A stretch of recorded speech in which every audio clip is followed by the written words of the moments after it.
Hola, hoy vamos a explicar la coyuntura de la crisis de 1929 en la prensa escrita costarricense, durante el periodo de 1928 a 1932. Somos estudiantes de Sociología de la Universidad Nacional de Costa Rica.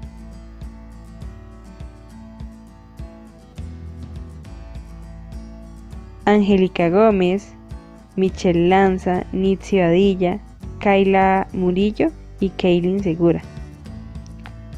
Este trabajo es específico del curso de Sociohistoria, que está a cargo del profesor Luis Diego Soto Kiewit. Ok, comenzamos. Primero, ¿qué fue lo que pasó en la famosa crisis del 29? Resulta que en octubre de 1929, una caída en la Bolsa de Valores de New York provocó que estallara la llamada depresión de los años 30, dando como resultado un paro en la economía no solo de Estados Unidos, sino en la economía mundial, gracias al papel que dicho país representaba como potencia. Antes de ese acontecimiento se arroja una variedad en distintos escenarios durante la década de los 20, que se arrastraron para llegar hasta esa coyuntura. Así que, ¿cuáles fueron esos factores que acompañaron el camino para desatar la depresión en Estados Unidos de América? Tras la Primera Guerra Mundial, Estados Unidos emerge como una potencia global, creando una época de gloria americana, donde entonces el gobierno crea los llamados bonos libertad. De ahí se comenzaron a generar los bonos de acciones donde los ciudadanos logran examinar el valor de la bolsa y que a un precio alcanzable podían obtener ganancias mediante las inversiones de una manera muy fácil y segura.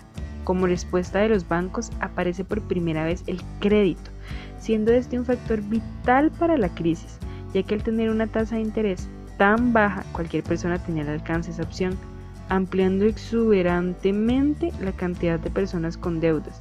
Entonces, la demanda sin control de esos movimientos trajeron como resultado que el precio de la Bolsa de Valores de New York cayera velozmente. Paréntesis, se han de preguntar con qué metodología hicimos este trabajo. Entonces, bueno, pues como todo fue al inicio un poco complicado. Primero hicimos el ejercicio de elegir como subeje la depresión de 1930. Eso lo teníamos que vincular con el tema central, que son los medios de comunicación costarricenses en alguna época a partir de los años de 1821 hasta 1948. De allí partimos a la profunda búsqueda de noticias, pero suave, ¿cuántos periódicos pensábamos estudiar?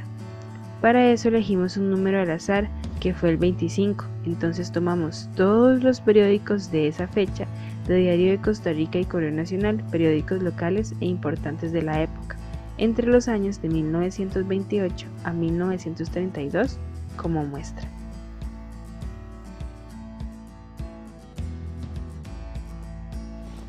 Ahora sí, seguimos. Para contextualizar un poco más, comencemos explicando algo sobre la economía costarricense. El país manejaba un modelo dual, donde se empleaba el comercio a nivel nacional e internacional. La Gran Depresión de 1929, como ya lo mencionamos anteriormente, tuvo consecuencias a nivel internacional. Esta no llegó a afectar directamente al país. Sin embargo, la dinámica del comercio exterior se debilitó por la disminución de la demanda internacional de los productos agrícolas tradicionales, así como la exportación de manufacturas, lo que generó que la economía nacional se viese de cierta forma afectada, pero no como en países tipo Francia o Alemania. Por otro lado, uno de los productos de mayor exportación era el banano, como se veía reflejado en algunos titulares del periódico Diario de Costa Rica en el año de 1928. Se hablaba de los grandes dividendos que estaba obteniendo dicho producto. También vemos cómo el café jugaba un papel importante en la agroexportación. Entre los años de 1925 a 1927 se exportó un promedio anual de 16.000 sacos de 60 kilos. Con esto último encontramos una discrepancia con respecto a los efectos que deja la crisis, porque resulta que el periódico seguía exaltando los triunfos esperanzando a los costarricenses, cuando en realidad en este año, 1930, ya estábamos pasando por un mal momento. La crisis económica dejó varias secuelas en el ámbito social para los costarricenses, pues esta situación provocó desempleo y pobreza, entre otros. Sin embargo, no fue una novedad para el país, ya que años atrás se arrastraban problemas en diferentes ámbitos, siendo la clase obrera la más afectada, como por ejemplo los malos tratos hacia los trabajadores en la construcción del ferrocarril Atlántico, o la situación que se desarrolló con la producción de banano en la zona de Limón, dando como resultado problemas de salud, explotación laboral, estratificación social, injusticias salariales. Esto tuvo un mayor impacto conforme se fue desarrollando el capitalismo, que al mismo tiempo comenzó a ser modificado por las presiones de los sectores asalariados. Ese capitalismo exportador estaba llenando de opresión a los diferentes grupos.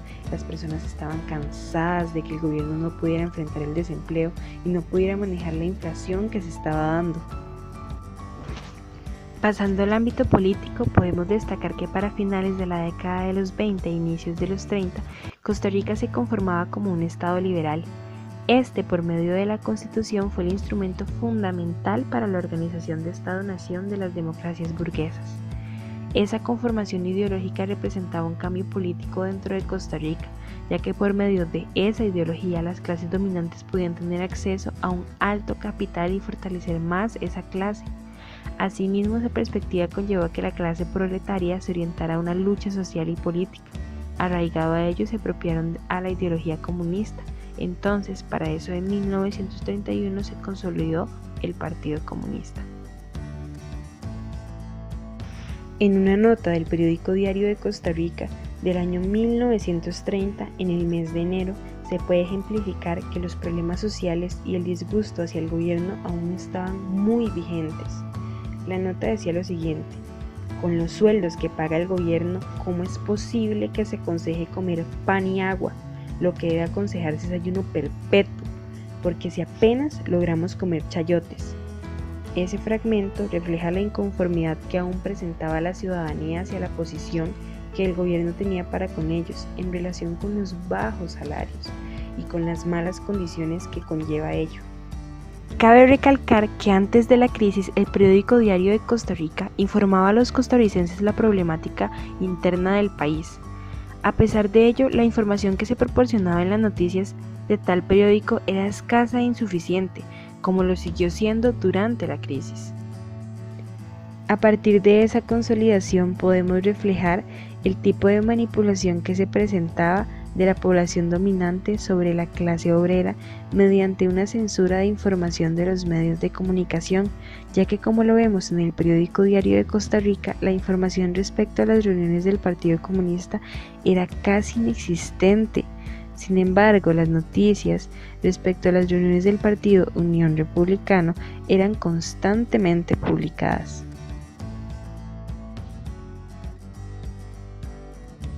Por último, el periódico Diario de Costa Rica expuso un poco más la realidad que se estaba viviendo en aquella época.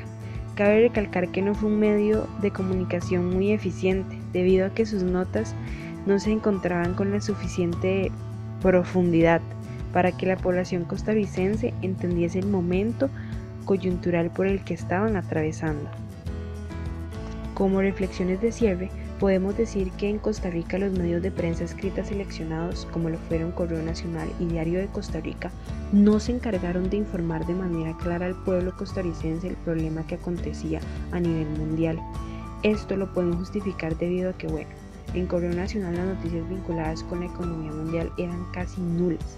Al realizar la observación, logramos identificar que este era un periódico más de índole popular, donde sus apartados eran relacionados con asuntos religiosos, del hogar, de familia. Entonces no encontramos en ningún momento alguna noticia dentro del periodo de búsqueda donde se explicara a la población lo que estaba sucediendo respecto a la crisis a nivel internacional y nacional.